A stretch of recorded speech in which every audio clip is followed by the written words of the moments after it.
My name is Reed. The first thing you need to know about me is that I build things. For 32 years, I built a career at Apex Global Projects, starting in the warehouse and ending as the director of global logistics. I built their entire vendor management system from scratch, a complex digital architecture that was more art than science, a living ledger that balanced millions of dollars in shipments, tariffs, and contracts across 17 countries. I built a team of the sharpest logistics minds in the industry, mentoring them, trusting them, fighting for them, and for a long time I believed I was building a future, not just for the company, but for myself, a foundation of loyalty, brick by brick, year after year. It turns out the foundation was built on sand, and the man who sold me the sand was my CFO, Cameron. If you've ever had a boss like Cameron, you know the type. He was a walking, talking MBA cliché. Young, sharp suit, sharper haircut, and a vocabulary composed entirely of buzzwords he'd learned in a seminar. He spoke of synergy and optimization, of streamlining and right-sizing. To him, the company wasn't a collection of people, it was a spreadsheet. And on that spreadsheet, my 32 years of institutional knowledge, my team's unparalleled expertise, we were just numbers. We were costs to be managed, liabilities to be minimized. He never understood that what we did was the circulatory system of the entire enterprise. We were the quiet hum in the walls that made everything else possible. He just heard the electric bill. The problem started subtly. Small invoices from new vendors I'd never heard of for services we already had covered. When I'd ask, Cameron would wave it away with a sleek, dismissive gesture. He'd say it was strategic diversification, or a new partnership to enhance agility. I knew what it was. It was a kickback scheme. It was sloppy, arrogant, and insulting. The vendors were shell corporations, barely there websites with stock photos and addresses that led to mail drops. It was textbook fraud, and he was running it through my department using my systems, assuming I was either too old to notice or too invested to care. For a while, he was half right. I cared, but I was also just a few years from retirement. My pension was the finish line of a marathon I'd been running my whole adult life, so I kept my head down. I documented everything quietly, methodically, building a case file on a secure personal drive. I told myself I was waiting for the right moment, for an opening to take it to the board, to the old CEO who had hired me and who I still respected, even in his retirement. I was a company man. And you don't burn down the whole building to get rid of one rat. That was my mistake. I thought it was just one rat. The inciting incident, the moment the ground gave way, wasn't a dramatic showdown. It was a Tuesday morning meeting, bland and sterile like every other meeting Cameron ran. He was presenting a slide deck on third-quarter vendor expenditures. He flashed a slide with a bar graph showing a 20% cost increase, and he attributed it to global supply chain volatility. I knew that was a lie. That 20% was his slush fund. It was the kickbacks. I didn't stand up and accuse him. I didn't raise my voice. I just asked a simple question. I waited for him to pause for a breath, and I said clearly and calmly, Cameron, could you walk us through the selection criteria for the new Tier 3 logistics partners in the EU? I'd like to understand how their per-unit costings align with our legacy contracts. The room went silent. It was corporate chess. I hadn't accused him of anything, but I had pointed my bishop directly at his king. Everyone on my team knew exactly what I was asking. Cameron's smile didn't falter, but something cold flickered in his eyes.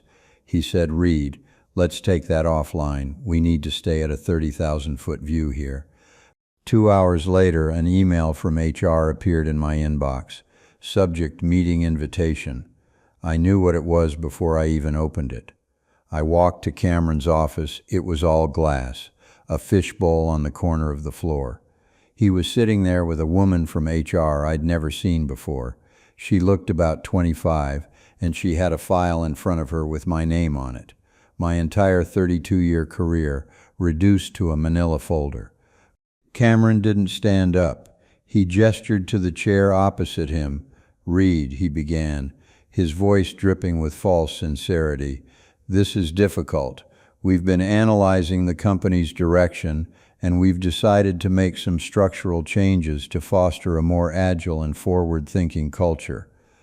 He kept talking, but the words turned into a dull buzz. I was watching his mouth move. I was watching the HR woman studiously avoid my gaze, focusing on a spot on the wall just over my shoulder. He was using all the greatest hits, right-sizing, dynamic alignment, future-proofing. It was a word salad designed to say nothing and everything at once. He was firing me. After 32 years, after building his playground for him, he was firing me because I asked one simple, correct question. Finally, he paused. "So we're going to be parting ways, effective immediately," he said, as if he were telling me they were changing the brand of coffee in the break room. "Security will escort you to your desk to gather your personal belongings." I didn't say anything for a long moment. I just looked at him. I looked at the tailored suit that probably cost more than my first car. I looked at the smug, unearned confidence in his face. He mistook my silence for weakness, for shock. It wasn't. It was the calm of a switch being flipped. The loyal company man I had been for 3 decades died in that chair, and the man who was left was someone else entirely, someone colder, clearer, someone who understood the game Cameron was playing far better than he did. I finally spoke. My voice was even. "I understand," I said. The HR woman finally looked at me, a flicker of surprise in her eyes. Cameron seemed almost disappointed. He was expecting a scene. He was expecting me to beg or yell or threaten. He wanted a dramatic story to tell about the out-of-touch old-timer who couldn't adapt.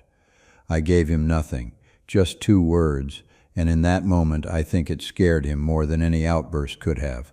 I stood up, turned my back on him, and walked out of his office, leaving him in his glass castle, king of an empire of ashes he just hadn't smelled burning yet. They thought they had fired a liability. They had no idea they had just armed a weapon. And that's why I need you to stick with me here. This isn't just a story about getting fired. It's a story about what happens when you push a quiet, competent man too far. If you've ever been undervalued, overlooked, or betrayed at your job, you're going to want to hear the rest of this.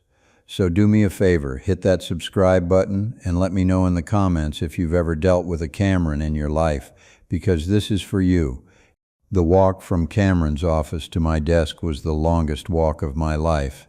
It was maybe 50 yards of standard corporate gray carpeting, past rows of cubicles filled with people I'd hired, people I'd mentored, people who were now staring intently at their screens, pretending not to see the 2 security guards flanking me like I was a common criminal. I could feel their eyes on my back.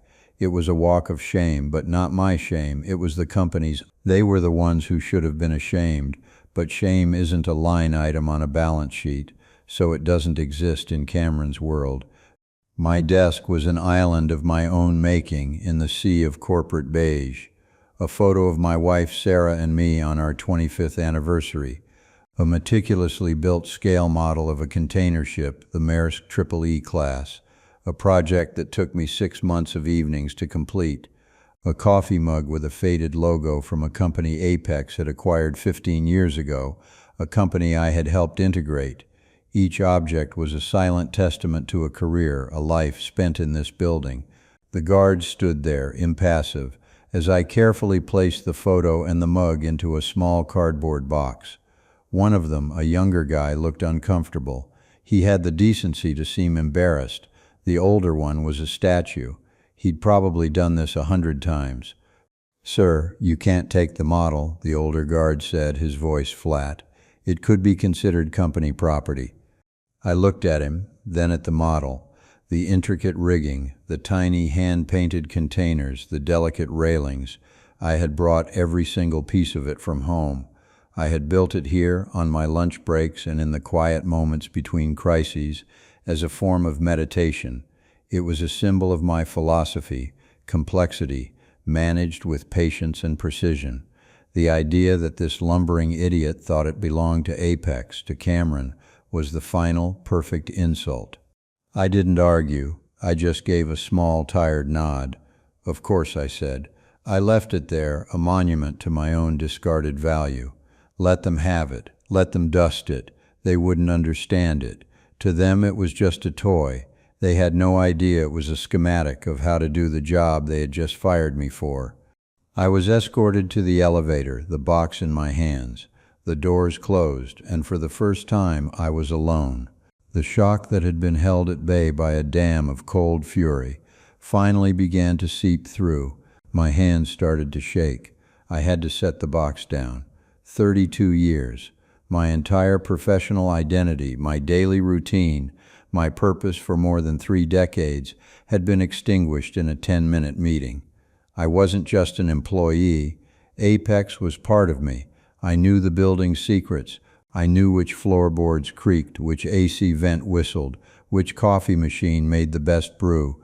I knew the names of the security guards and the cleaning crew.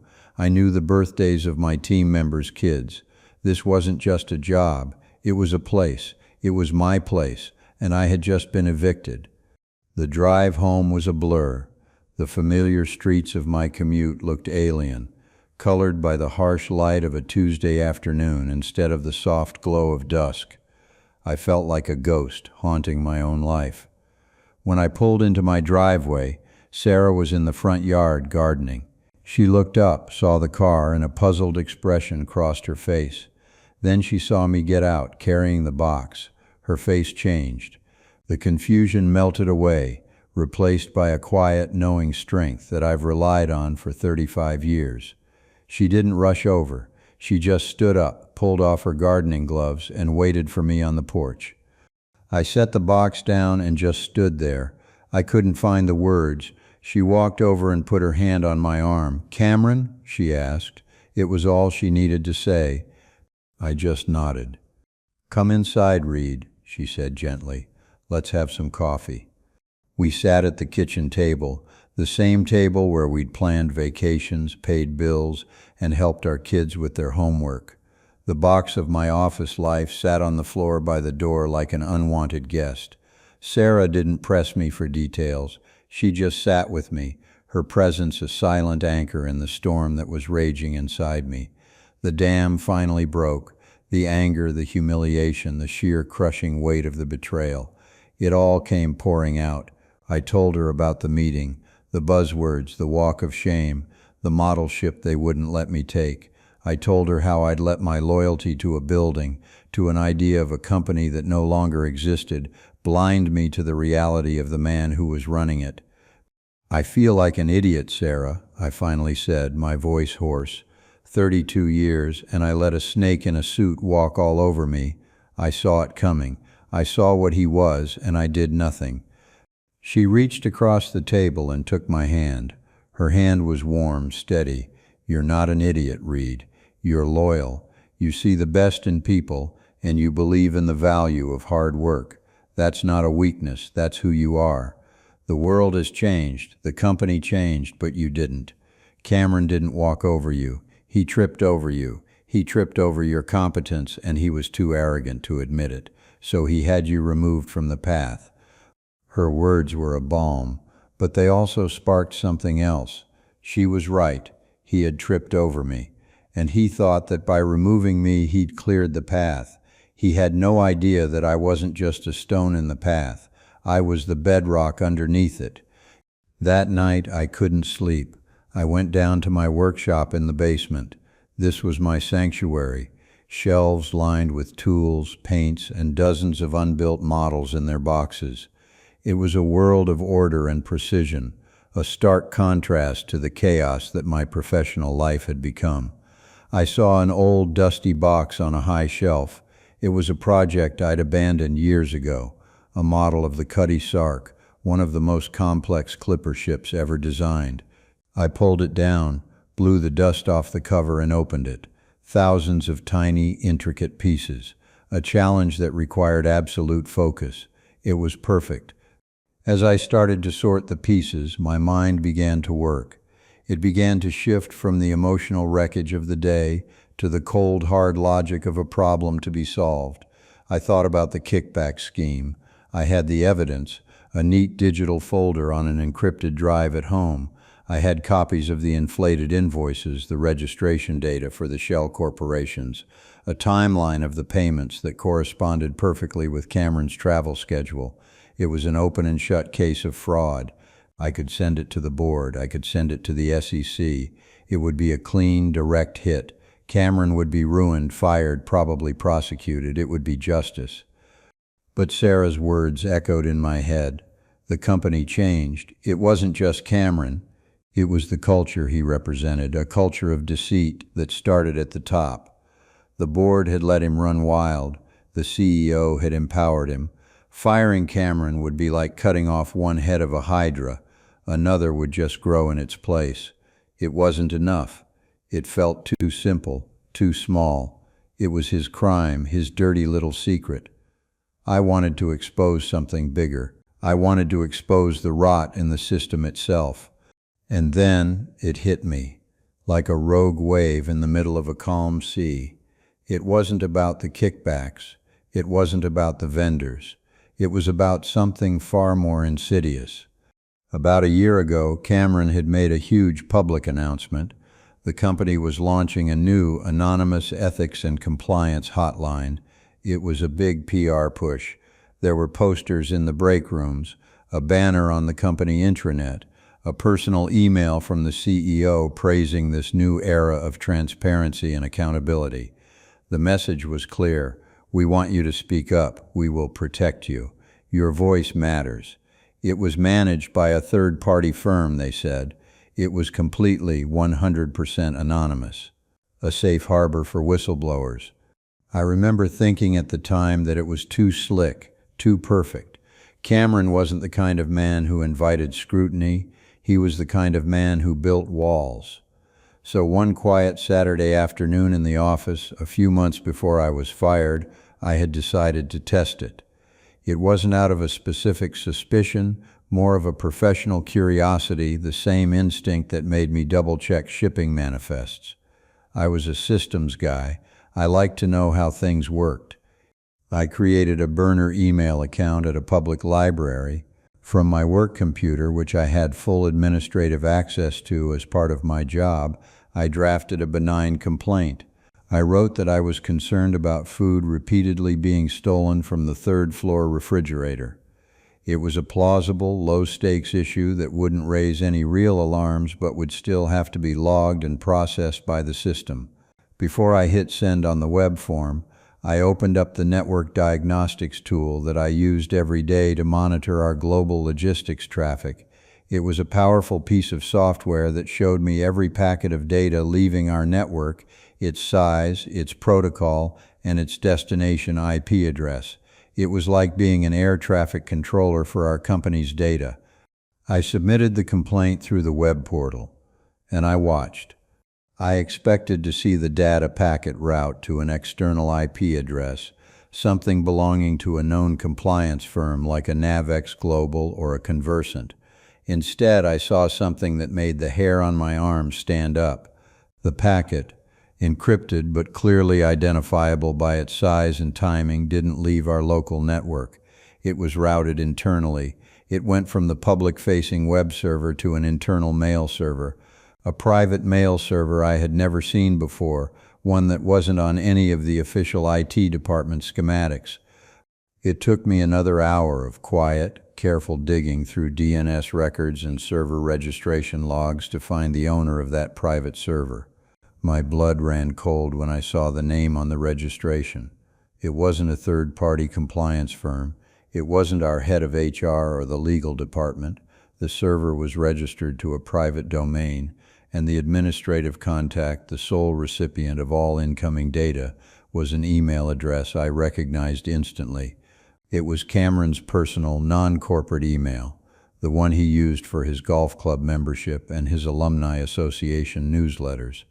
The anonymous ethics hotline was a trap. It was a honeypot. It was a brilliantly deceitful system designed not to protect whistleblowers, but to identify them. Every complaint, every fear, every cry for help from an employee who believed the company's promise of anonymity was being piped directly into the inbox of the most corrupt man in the building. He wasn't just a thief, he was a predator, and he'd built his own private hunting blind. I had been so focused on the kickback scheme that I had almost forgotten about it. I had saved the evidence, the packet trace logs, the screenshots of the server registration, a PDF of the company's public announcement promising anonymity. I saved it to the same encrypted drive where I was keeping the fraud documentation, thinking it was just another piece of the puzzle. I didn't realize it wasn't a piece of the puzzle. It was the whole picture. Sitting there in my basement, with the smell of old wood and plastic glue in the air, a new plan began to form, a better plan. Destroying Cameron over his greedy, simple fraud would be a footnote in the business section. It would be a story about one bad apple, but exposing the hotline, that was different. That wasn't a story about Cameron. That was a story about Apex Global Projects. It was a story about a corporation that looked its employees in the eye and lied to them, promising them a shield, while secretly sharpening a knife. It was a betrayal, not of finances, but of faith. And that, I realized, was a wound that would never heal. The company man was dead. The system architect was about to go to work. My resolve hardened into something cold and sharp. This wasn't going to be a messy, emotional battle. It was going to be a quiet, precise demolition. And I knew exactly where to place the charges. My first call wasn't to a lawyer or a regulator. It was to Marcus. Marcus was my protege. I'd hired him straight out of college 10 years ago. He was sharp, hungry, and fiercely loyal. He saw logistics as a grand puzzle just like I did.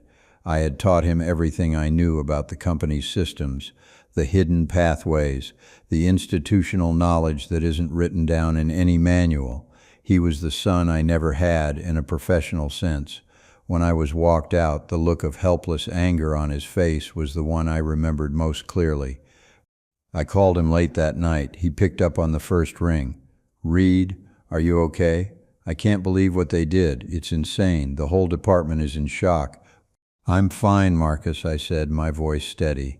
"Listen to me very carefully. I need a favor, but it's a big one. It could put you at risk." There was a pause. I could hear the faint sound of his breathing. "Anything, Reed? You know that. What do you need?" "I don't want you to do anything," I said. "I want you to be my eyes and ears. I want you to tell me what happens inside that building. How are they handling my absence? What are they saying? Who are they putting in charge of my projects?" "They're already lost," he said, a note of dark satisfaction in his voice. "Cameron brought in some guy from his old firm, a consultant. He spent 2 hours this afternoon trying to figure out how to access the primary vendor database. He doesn't understand the security protocols you built. He thinks it's just a password. He doesn't get that it's tied to a physical key card and a biometric scan that only you and I have access to." A slow smile spread across my face. Of course. The final layer of the onion, a security system I had implemented 5 years ago after a minor data breach. It was a robust triple authentication system that Cameron had called overkill and a bottleneck to efficiency. He had tried to get me to dismantle it twice. I had refused, citing federal data protection regulations. The truth was, I built it because I didn't trust the way the company was heading. I built a lock I knew only a competent, trusted user could open. I had just never imagined I would be the one on the outside. "Don't help him, Marcus," I said. "Don't you dare help him. Let him fail. When he gets frustrated and asks you for help, you tell him the documentation is on the shared drive. You know the documentation is intentionally vague on that point. Let him spin his wheels." "Consider it done," Marcus said. The loyalty in his voice was a lifeline. "What are you going to do, Reed? Are you going to go after him for the invoices?" This was the critical moment. I had to trust him. "No, Marcus. Something else. Something bigger. I can't tell you what it is yet, but you need to trust me. Keep your head down, do your job, and just observe. Take notes. Send me a text at the end of each day. No emails from your work account. Use a private messenger. We need to assume they are watching everything." "I understand," he said. They made a mistake, Reed, a big one. Yes, they did, I replied. They forgot that competence isn't cheap until you lose it. After I hung up with Marcus, I felt a sense of clarity I hadn't felt in years. The plan was no longer a vague notion, it was a blueprint. I spent the next 2 days in my workshop, not building the model ship, but building my case. I wasn't a lawyer, but I was a meticulous planner. I knew that the way I presented this information would be just as important as the information itself. I laid out all my evidence on my workbench. The packet trace logs were the foundation. They were cold, hard, irrefutable proof of Data's journey. Anyone in network security could look at them and understand what they meant in under a minute. The server registration screenshots were the walls of the structure, linking the destination directly to Cameron. The company's own public relations material, the posters and emails promising anonymity, was the roof, a perfect damning piece of hypocrisy that would seal the whole thing in. I knew I couldn't be the face of this. If I came forward, they would immediately dismiss it as the ravings of a disgruntled former employee, just as Cameron had planned. My credibility would be attacked. They would drag my 32-year career through the mud. They would use the very loyalty I had given them as a weapon, painting me as a dinosaur who was bitter about being put out to pasture. No, the messenger had to be unimpeachable. The story had to come from a source so credible that the company couldn't attack it without looking even guiltier. It had to be the press. But not just any reporter. I didn't want a business journalist who would get bogged down in the financial implications. I didn't want a tech blogger who would focus only on the network mechanics. I needed a storyteller. I needed someone who understood that this wasn't a story about data packets, it was a story about betrayal. I spent hours online searching for investigative journalists who specialized in corporate ethics, labor practices, and stories of the individual against the institution. I read dozens of articles, looking for a specific tone, one that was cynical but fair, that protected sources, and that focused on the human impact of corporate malfeasance. Finally, I found him, Julian Vance. He wrote for a major national online publication known for its long-form, deeply researched pieces. His portfolio was a graveyard of corporate reputations. He had taken down a corrupt charity, exposed unsafe working conditions at a major manufacturer, and uncovered systemic discrimination at an investment bank. His work was methodical, fact-based, and devastating. He was perfect. He was the one. Now came the most critical part, the approach. I couldn't just email him and dump the files. I had to be careful. I had to create a layer of separation between Reed, the fired employee, and the anonymous source. I went back to the public library. I used a different computer this time. I created a new, anonymous, encrypted email account. The name I chose was Archimedes. It felt appropriate. A man who understood leverage. I drafted the email to Julian Vance a dozen times, refining every word. I kept it short, cryptic, and intriguing. I knew a journalist like him must get hundreds of tips a week. Mine had to stand out. The subject line was, "The hunter that listens to the trap." The body of the email was just 3 sentences. Mr. Vance, what if a company's promise of a safe harbor was actually the lure for a trap? What if the very tool designed to protect whistleblowers was secretly designed to identify and silence them? The attached files show how Apex Global Projects turned their anonymous ethics hotline into their CFO's private surveillance system. I didn't mention the kickbacks. I didn't mention my name or my firing. I didn't give any personal story or emotional plea. I gave him the hook, the thesis, and the proof. Nothing else. The evidence had to speak for itself. I attached 3 files, the packet trace log, the server registration, and the PDF of the company's public announcement. I named them Exhibit A datapath.log, Exhibit B server registration.png, and Exhibit C public promise.pdf. The cold, clinical file names were intentional. This was not a personal vendetta. This was an audit. I stared at the screen for a full 5 minutes before hitting send. This was the point of no return. Once this information was out there, it was a fire I couldn't control. A part of me, the old company man, hesitated, but then I thought of Cameron's smug face. I thought of my 32 years of work being dismissed with a wave of his hand.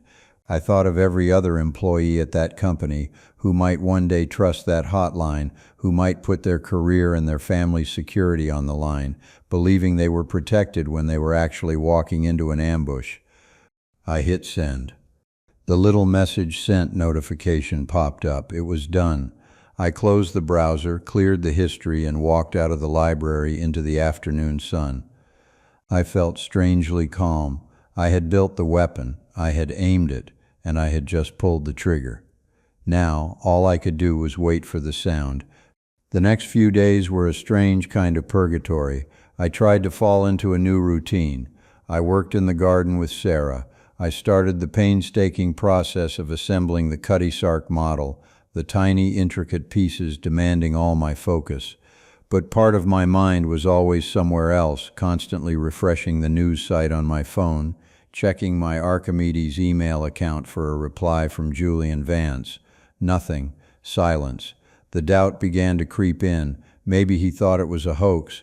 Maybe he was too busy. Maybe my email was buried under 100 others. Meanwhile, I was getting daily updates from Marcus. His texts were short, coded messages like battlefield dispatches. Day 1, consultant is furious, can't access the primary database. Cameron is blaming IT incompetence. No one is correcting him. Day 2, first shipment to the new EU client is delayed. The consultant tried to manually override a customs declaration. He flagged the entire container for a level 3 inspection. It stuck in Rotterdam for at least a week. Day 3, Cameron held a departmental meeting, announced my promotion to acting director, told everyone I would be spearheading the transition to a more streamlined system. He wants me to unlock the database. I called him immediately. What did you say? I told him I'd be honored, Marcus said, and I could hear the smirk in his voice. I told him I'd need a few days to get up to speed on the new corporate directives and that you and I had a scheduled knowledge transfer session for next week that we should probably keep on the books. I laughed out loud. It was brilliant. He was using their own corporate jargon against them, burying his non-compliance in a pile of meaningless buzzwords. He was buying us time. Good man, Marcus. Stall him, as long as you can. The small victories felt good, but they were just skirmishes. The main battle hadn't started yet. I was beginning to lose hope that it ever would. Then, on the 4th day, I got an email. It was from Julian Vance. It was one word. Verifying. That single word sent a jolt of electricity through me. He hadn't dismissed it. He was taking it seriously. He was a professional. He was checking the facts, confirming the data, doing his due diligence. The silence wasn't rejection. It was the quiet hum of a master at work. The machine was in motion. Another week passed. It was the longest week of my life. Marcus was performing a master class in bureaucratic obstruction. He produced flowcharts. He scheduled synergy meetings. He created a transition task force that was designed to do nothing but generate reports. The EU client was screaming about the delay. Another major shipment to Asia was now at risk because the consultant couldn't figure out our proprietary tariff optimization algorithm. The system I had built was more than just software. It was a web of processes and human expertise. They had removed the spider and the web was beginning to fall apart. Cameron, according to Marcus, was becoming increasingly agitated, his slick veneer starting to crack. He was blaming my hoarded knowledge and antiquated undocumented systems.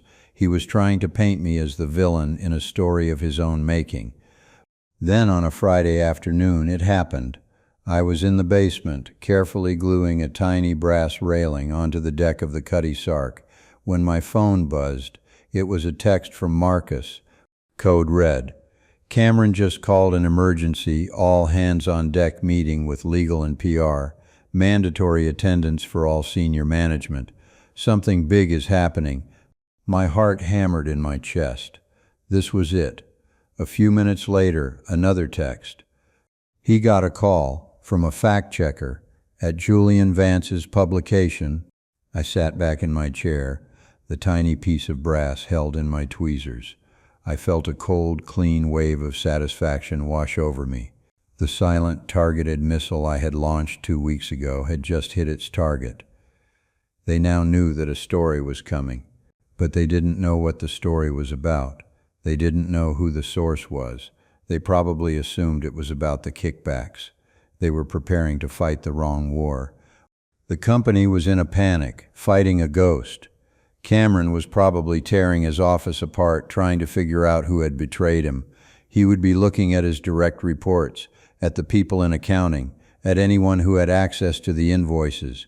He would be looking for a financial trail. He would never think to look at the anonymous hotline. That was his secret weapon. He would never imagine that someone had turned it around and aimed it back at him. His paranoia would be his undoing.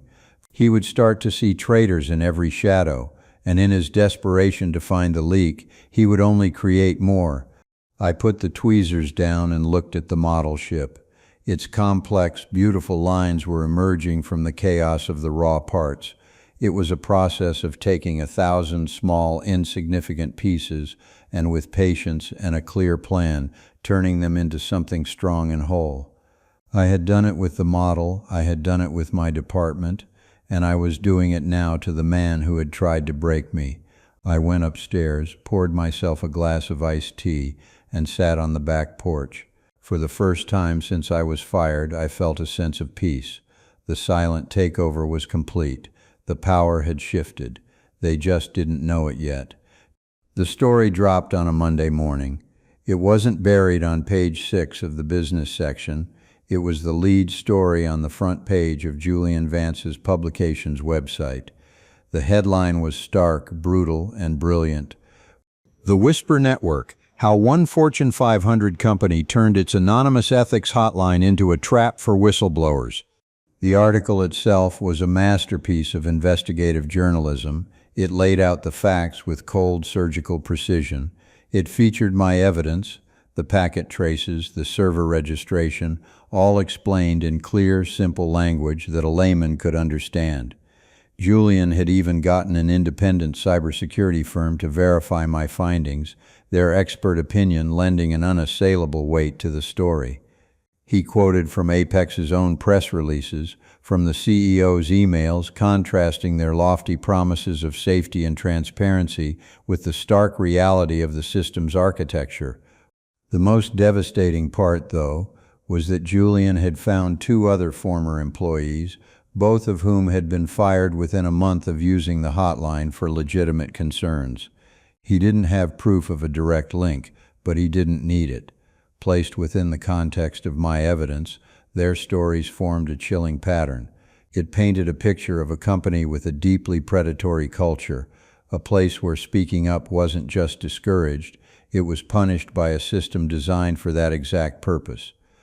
The story was a bombshell, but the genius of my plan, the part I was most proud of, was that my name wasn't in it. The kickback scheme wasn't mentioned. I was just a source with deep technical knowledge of the company's internal network, a ghost in the machine. By withholding the fraud story, I had denied Cameron his primary defense. He couldn't claim this was a revenge plot by a disgruntled employee he'd fired for cause. The story wasn't about him or me. It was about the systemic, calculated deceit of the entire corporation. He was a character in the story, but the villain was Apex Global Projects itself. The fallout was immediate and catastrophic. The story didn't just get picked up by other news outlets, it went viral. It was trending on social media. The hashtag Apex Hotline Trap was everywhere. It tapped into a universal nerve of workplace paranoia and mistrust. Everyone has wondered if their anonymous survey or confidential HR meeting was truly safe. My story, Apex's story, was the confirmation of their worst fears. It wasn't just a corporate scandal, it was a cultural moment. Marcus was my real-time feed of the chaos. His text came in a frantic stream. Stock is down 15% pre-market. The board has called an emergency session. Our biggest client, Northrop Industrial, just put their account on immediate review. That's a $100 million a year contract. People are openly talking about it in the hallways. No one is working. Everyone is reading the article. This was the beginning of the talent exodus. It started not with a flood, but with a trickle. The first to go was the head of compliance, a sharp woman who had been at the company for 8 years. She resigned by noon on Monday, her email to the department stating she could no longer work for a company whose ethical compass was so fundamentally broken. Her departure was a signal. She was a respected, level-headed professional. If she was jumping ship, the ship was truly sinking. By the end of the week, 3 of the 5 senior members of my old logistics team had tendered their resignations. These were the people I had trained, the best in the business. Competitors had been trying to poach them for years, but they had stayed out of loyalty to me and the team we had built. With me gone and the company's true nature laid bare, their loyalty had evaporated. Competence isn't cheap, and Apex was about to discover the true cost of losing it all at once. Cameron, predictably, tried to counter-manipulate. He sent out a rambling company-wide email late on Monday night. It was a masterclass in corporate doublespeak. He called the article a vicious, unsubstantiated attack by a disgruntled former employee with an axe to grind. He talked about misinterpreted data and legacy systems that were in the process of being updated. He promised a full, transparent third-party investigation into the allegations. It was a fatal mistake. By blaming a disgruntled former employee, he had inadvertently confirmed the core premise of Julian's story, that the company retaliates against those who cross it. And by admitting the systems were outdated and needed review, he validated the technical side of the story. His attempt at damage control was like throwing gasoline on a fire. The comments on the internal company message boards, which Marcus screenshotted for me, were brutal. People were openly mocking him. They were asking who would run the transparent investigation. Cameron himself? The story had destroyed the one thing a company like his could not function without: trust. Not the public's trust, but the trust of its own employees. The social contract was broken. The power had well and truly shifted. He was no longer a feared executive, he was a punchline. He was the captain of a ship that was taking on water from 100 different leaks, and he had just fired the only man who knew how to patch the holes. The final confrontation wasn't a dramatic showdown in a boardroom. It didn't need to be. The war was already won. The final battle was just a phone call. It came a week after the story broke. I was at my workbench, the Cutty Sark model nearly complete, when my personal cell phone rang. It was an unknown number. I almost didn't answer, but a hunch told me I should. "Hello?" I said. "Reed, it's Cameron." His voice was completely different. The slick, confident, condescending tone was gone. It was thin, reedy, laced with a panic he was failing to conceal. "Cameron," I said, my voice perfectly neutral. I gave him nothing. No anger, no satisfaction, just the name. "Reed, listen to me," he said, his words coming in a rush. "This has all gone too far. It's a misunderstanding. You and we can fix this. I've been talking to the board. I can get you your job back. Full reinstatement and a promotion. Vice President of Global Logistics, a real VP title, with a seat on the Executive Council. We can put out a joint statement, say the story was based on old information, that you've returned to oversee the implementation of a new, truly secure system. We can fix the narrative, Reed." I was silent for a moment, letting his desperate offer hang in the air. He was offering me everything I had once thought I wanted. The title, the recognition, the seat at the table. A year ago, I might have sold my soul for that offer.